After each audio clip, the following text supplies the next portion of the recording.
The Greater Sydney Commission is responsible for metropolitan planning in a partnership between state and local governments. The Commission works closely with local councils and communities, helping Sydneysiders to get the most out of their neighbourhoods and suburbs. Now, as Deputy Chief Commissioner and the Economic Commissioner, Geoff Roberts' role entails advising and assisting the Greater Sydney Commission on achieving the goals for the Minister of Planning's key priorities for the Commission, and particularly the preparation of these 6 district plans across Greater Sydney, which I'm sure Geoff Roberts will be able to tell you more about. But he's here today to talk about commissioning the airport city.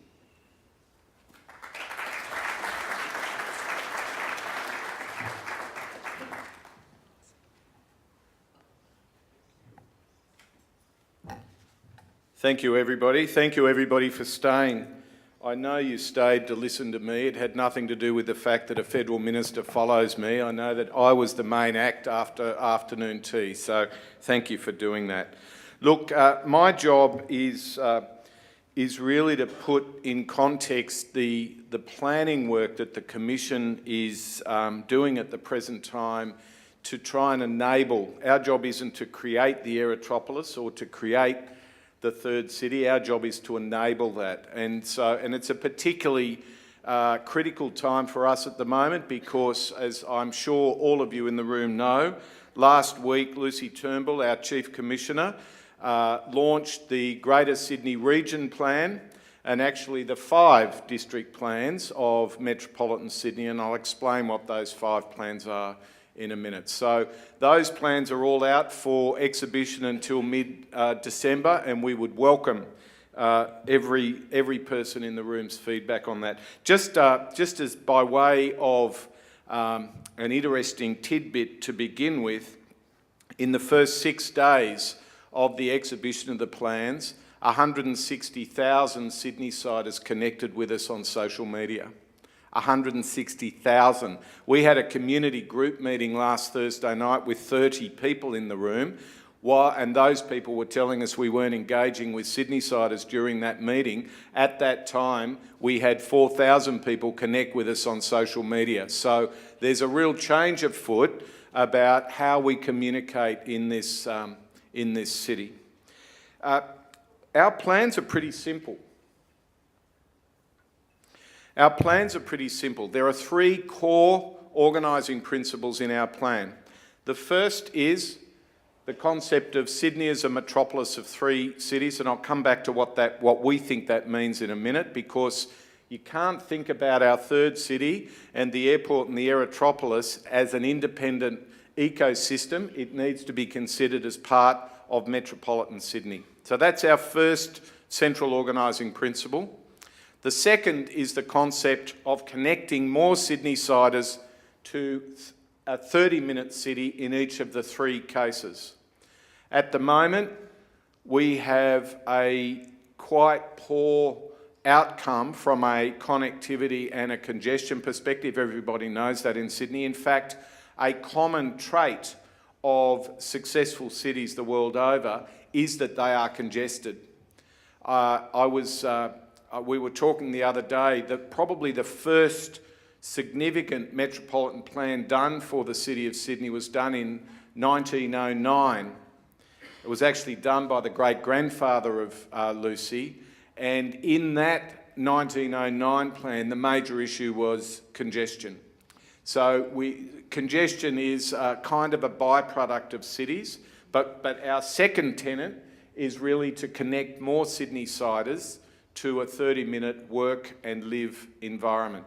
Our third central organising principle, and probably the one that in some ways I'm most proud of, is that we have, for the first time in Sydney, produced a plan that combines land use and transport together. Now, we've only just started. We're only just planning for this right now. We need to keep that going through the delivery phase. But that's been, I think, a remarkable achievement for those that know how state governments, maybe even federal governments work. They're a highly siloed organisation. So to be able to sit horizontally across those 2 dimensions is very meaningful. Let me just talk about the three cities for a moment. Cities globally, first economy cities globally, tend to fall over round about 4 to 5 million people as a single CBD city. We know that from all over the world. We are currently 4.6 million people, and I think most of us would say that we are a highly congested city, and a city that's been organised effectively around a global economic machine here, which is probably the most important economic machine in the country of Australia.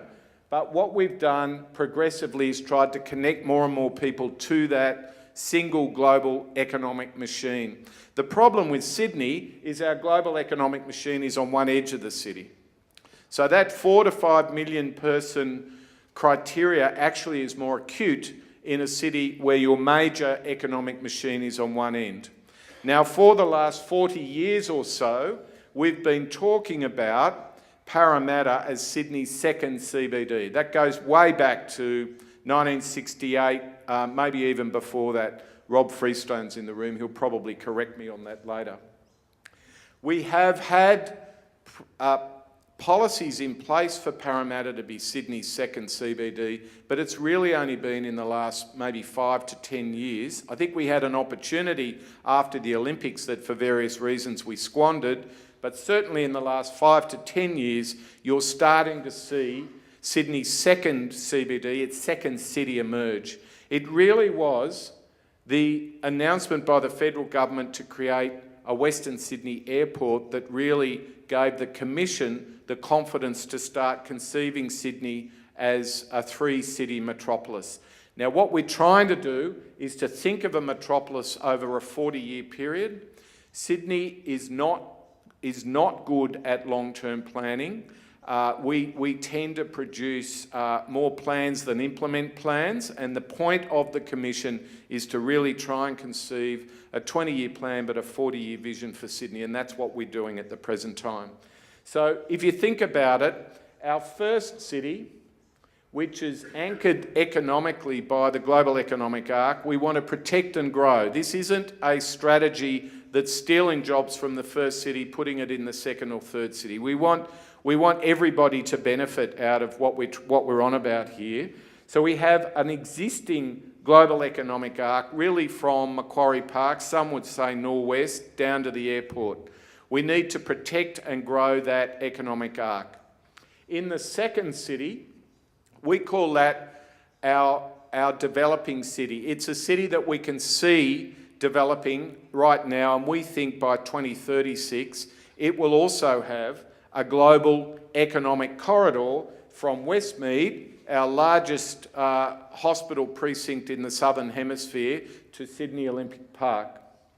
And in our plans, you will see Parramatta really as now central city. And in my view, Parramatta doesn't really work unless it's got a counterbalance on either side of it.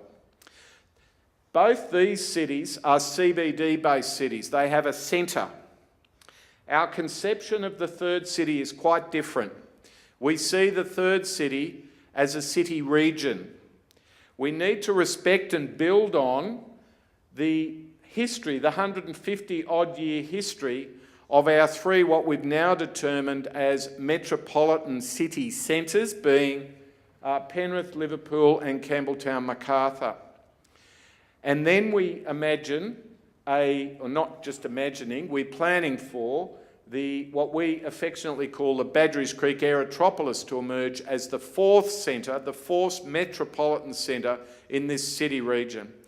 Now, we've scoured the world for examples of city regions. Remember, we come to this whole thing in terms of spatial planning. The best example in the world of an airport-related city region that we can find is the Randstad in the Netherlands. So the Randstad in the Netherlands has Schiphol Aerotropolis in the middle of it, and it connects 4 cities. Now, you have to squint a bit because these cities have 500 years more history at least than our cities in Western Sydney. But if you think about Utrecht, if you think about Rotterdam, if you think about Den Haag, if you think about Amsterdam, those 4 cities support Schiphol, and are highly connected to one another and the airport. And that is our task in the third city. That's why in our documents you will see transport lines on maps for the first time for the third city.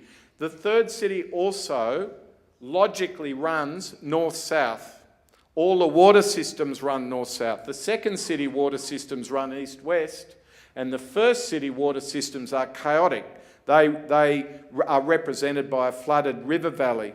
But the third city runs north-south with the beautiful Nepean River, South Creek, Ropes Creek and so on, running north-south. It logically, from a spatial form, runs north-south. So in 20 years' time, we imagine each of these three places to be full university places. We have some of our most important health and education precincts in these places. So our cunning plan is, while we wait for the airport to come and while we plan for the aerotropolis, we don't put all our eggs in the one basket. We actually start to organise ourselves around a connectivity that fits a city region, and we promote Penrith, Liverpool and Campbelltown as core metropolitan places in our third city. Now, a few facts for us before I move on to the next slide. Over the next 20 years, we have a target of producing 725,000 dwellings. 720, just have a think about that, 725,000 dwellings. In broad terms, we have 2 people per dwelling at the moment in Sydney. So we're going to grow by another 1.5 million people. 725,000 dwellings is the size of Adelaide. So we're going to build an Adelaide in Sydney in the next 20 years. And in the third city, we are building or proposing to build 185,000 dwellings. Now, if the base case prevails over that next 20 years and we create more suburbia, the city's going to come to a halt. The connectivity piece will be even worse than it is today, and the jobs deficit will be even worse. So although we have to, or we don't have to, we are planning to produce 185,000 dwellings, we need to do that using an urban form, not a suburban form. The only way we can deliver an urban form is with mass transit. That happens to be a consistent objective to the connectivity of the airport itself. So our job is to think about the city and the development of Australia's first 21st century city with an airport as its anchor, while we welcome another 500,000 people west of the M7. Now, whilst housing is overwhelming, jobs is 10 times more difficult. We need to create more than 200,000 jobs in Western Sydney, which doesn't even deal with the deficit that Western Sydney has for jobs at the moment. So that we need more jobs than houses. There's very few city regions in the world over a 20-year period that produces more jobs than houses. And we're not just talking about jobs, we're talking about quality jobs, jobs that Peter Sheargold talked about that are resilient jobs, jobs that will duck and morph and change as technology takes place. What is the role of the private motor vehicle in this yellow part of metropolitan Sydney moving forward? Nobody knows the answer to that, but we need to build resilience into our planning to make sure that we can accommodate that. We have at the moment about 200,000 squinters, we call them. These are people that hop in their motor car every morning and squint as they drive into the sun, either to the second city or the first city, and squint into the sun driving back home in the afternoon. I think I need to give credit to Deloitte for that, although you can blame me for the latte line, but I think Deloitte are actually the squinters. Now, just imagine if the next 500,000 people are at base case numbers moving forward, those 200,000 squinters will be 400,000 squinters.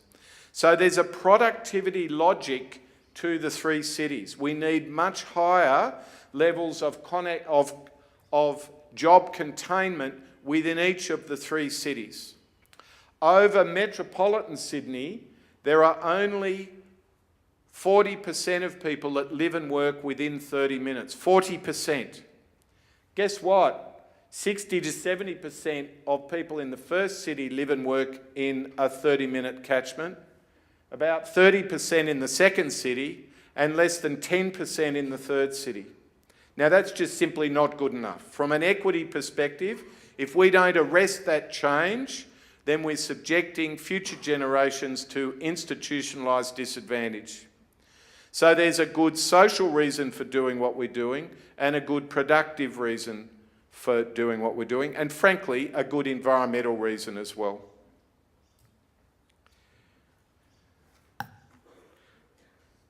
Okay, so that's the logic of the three cities and the 30 minutes. Can I just make sure everybody's clear about what's on exhibition at the moment and how we'd all like you to engage with us on this? There's a thing called a Plan for Growing Sydney, which is the current metropolitan plan for Sydney until 10 days ago. The new draft metropolitan plan for Sydney, which for some reason in planning speak we always complicate by using different terms. We call it the Greater Sydney Region Plan, not the Metropolitan Plan, for reasons that are beyond me. That's what the front cover looks like. It's called a metropolis of three cities connecting people. So please have a look at that. That sets up the logic, the inter and the intra logic of each of the three cities. It's also quite specific on a number of policy issues around industrial lands, around affordable rental housing, around protection of commercial cores, around connectivity, a whole lot of issues that are relevant. Industry attraction, how are we going to differentiate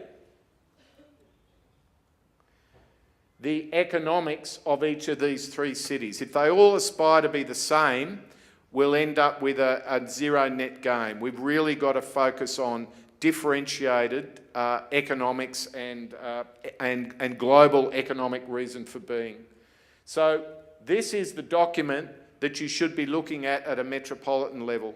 At a district level, a couple of months ago, we combined the West and the Southwest district plans into a single district. Now, the reason we did that is that the boundary between the West and the Southwest ran along Elizabeth Drive, and it cut the city in half, and it stopped that logic of us thinking about that consolidated north-south city, the Western Parkland city, surrounded by World Heritage areas, Warragamba catchments, the wonderful scenic hills in Campbelltown and Wallandilly, and then the growth corridor that really combines the areas of Penrith, Camden, Liverpool and Campbelltown.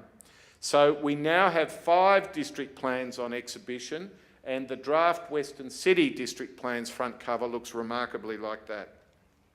Just before I finish, the most important page in the documents is page 158, and this is it. This is the plan on a page for planning geeks, and there's several in the room.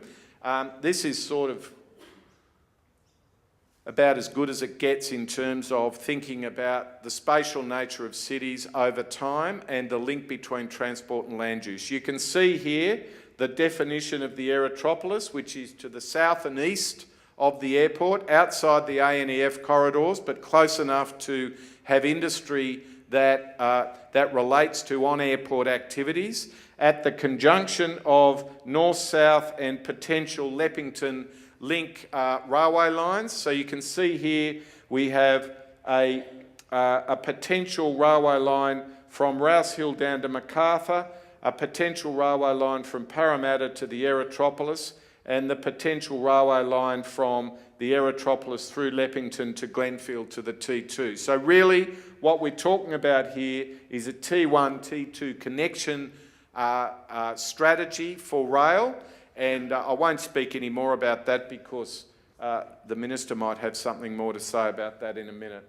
In addition to rail, we need to be thinking about bus rapid transit, the 15th Avenue BRT. Liverpool doesn't get connected to the Aerotropolis through these rail lines. We need to be thinking about BRT/light rail options there. We've got issues in Campbelltown in terms of Bagdali Road that we need to be thinking about. The electrification south of Macarthur is very important. The link of the second container port to metropolitan Sydney at Port Kembla up through Malden, Dumbarton needs to be considered. So this is all included on this page. So that's a sort of highlight of what the Commission's up to, what we're very proud to be on exhibition at the moment, and I really, really encourage each of you to engage in that process. So thank you for having me today.